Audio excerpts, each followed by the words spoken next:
प्यारे साथियों, आज के इस वीडियो पे आपको मैं बताने वाला हूँ क्लास 12th हिंदी का एक most important question, Shravan Kumar खंड काव्य के नायक का चरित्र चित्रण।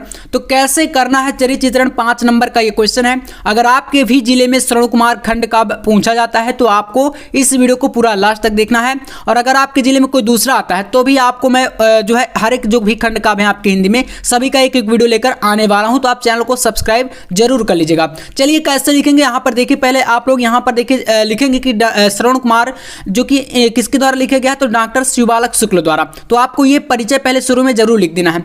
श्रवण कुमार डॉक्टर शिवबालक शुक्ल द्वारा लिखित एक पौराणिक प्रेरणादायक एवं भाव प्रधान खंड काव्य है, ठीक है, जिसकी कथा वस्तु की पृष्ठभूमि वाल्मीकि रामायण से बीज रूप से ली गई है, बीज रूप में ली गई है। कहां से लिया गया है, तो वाल्मीकि रामायण से, ठीक है ना।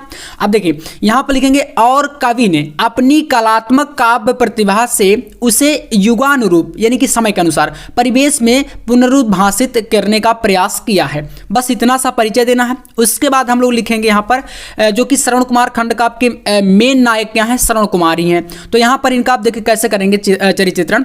लिखेंगे यद्यपि श्रवण कुमार का प्रस्तुत काव्य के मध्यवर्ती सर्गों में ही उल्लेख हुआ है, किंतु प्रत्यक्ष अथवा अप्रत्यक्ष बोल सकते हैं या परोक्ष बोल सकते हैं, ठीक ना। मतलब आपको अपनी भाषा में लिखना है, ऐसा नहीं कि जो हमने बुक में पढ़ा है या कुछ ऐसा वही छाप के चले आए, ऐसा नहीं है। आपको थोड़ा सा भाषा का ज्ञान होना चाहिए। अपनी लैंग्वेज में जितना आप लिखेंगे उतना ही अच्छे नंबर मिलते हैं। तो अब यहाँ पर देखिए, परोक्ष रूप में कथा की भाव भूमि श्रवण कुमार से ही संबद्ध है, और इस दृष्टि से विचार करने पर श्रवण कुमार प्रस्तुत खंड काव्य के प्रमुख पात्र अथवा नायक हैं। वह सरयू वन में अपने अंधे माता पिता की सेवा में रहता था, और उसके पिता वैश्य तथा माता शूद्र हैं, ठीक ना। श्रवण कुमार के माता पिता क्या हैं, यहाँ पर उनका परिचय बताया गया है। इसके बाद देखेंगे, भारतीय संस्कृति के प्रति उनके मन में घोर आस्था थी, ठीक है, वो भारतीय संस्कृति के सच्चे उपासक थे। अब इनकी क्या क्या विशेषताएं थी, देखिए यहाँ पर आपको इनकी विशेषताओं में क्या लिखना है। लिखेंगे श्रवण कुमार के चरित्र की निम्न विशेषताएं हैं, जिसमें से पहला तो इनकी विशेषता सबसे बड़ी है कि माता पिता का अनन्य भक्त, यानी कि वो माता पिता की सेवा करते थे, बहुत बड़े अनन्य भक्त थे। तो आप देखिए इसमें क्या क्या बताना है।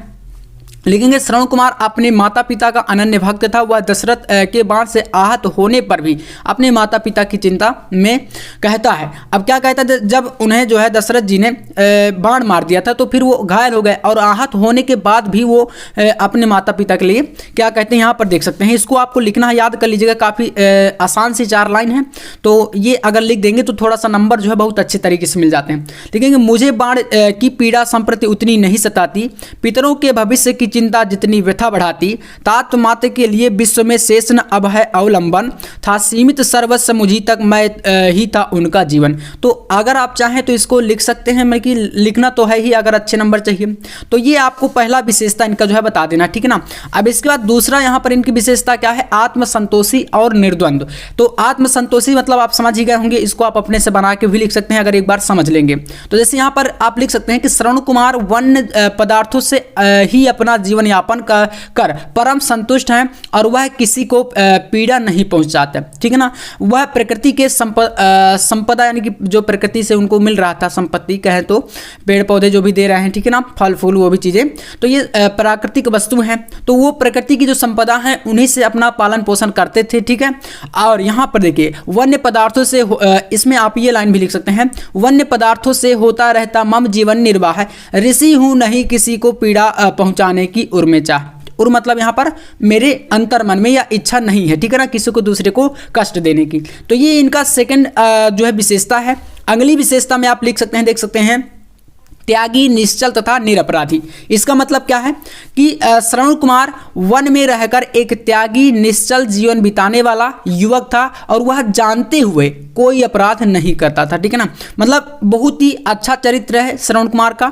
तो आप लोग इनको चाहें तो ऐसे ही लिख सकते हैं, हेडिंग डाल के अगर आप लिखेंगे प्रत्येक हेडिंग को ऐसे ही, तो बहुत अच्छे नंबर आपको मिलने वाले हैं बोर्ड एग्जाम में, ठीक है। तो ये ध्यान रहे, आप चाहें तो मतलब एक साथ भी लिख सकते हैं, लेकिन उतना एक साथ लिखने पर अच्छे नंबर नहीं मिलते। तो हमें यहाँ पर ध्यान देना, जब ऐसा क्वेश्चन पूछेगा कि नायक का चरित्र चित्रण करिए, या पूछे कि श्रवण कुमार खंड काव्य का पूरा सारांश या कथा वस्तु लिखिए, तो भी आपको ऐसे ही पूरा लिख के आना है अच्छे तरीके से, ठीक है ना। तो उम्मीद करूंगा आप लोग समझ भी गए होंगे। बाकी यार ये चीज़ ध्यान दीजिएगा, कोई भी खंड का आप लिखने जा रहे हैं उसमें लेखक का नाम जरूर से आपको मेंशन करना है, ताकि एग्जामिनर को पता चले कि आपको इसका पूरा नॉलेज है, ठीक है। तो बस इतना ही था आज के इस वीडियो में। 5 नंबर आपका फिक्स है, और अगर आपके जिले में कोई दूसरा आता है तो उसको भी मैं बहुत ही जल्द लाने वाला हूं। बाकी मिलते हैं नेक्स्ट वीडियो में, तब तक के लिए जय हिंद, वंदे मातरम।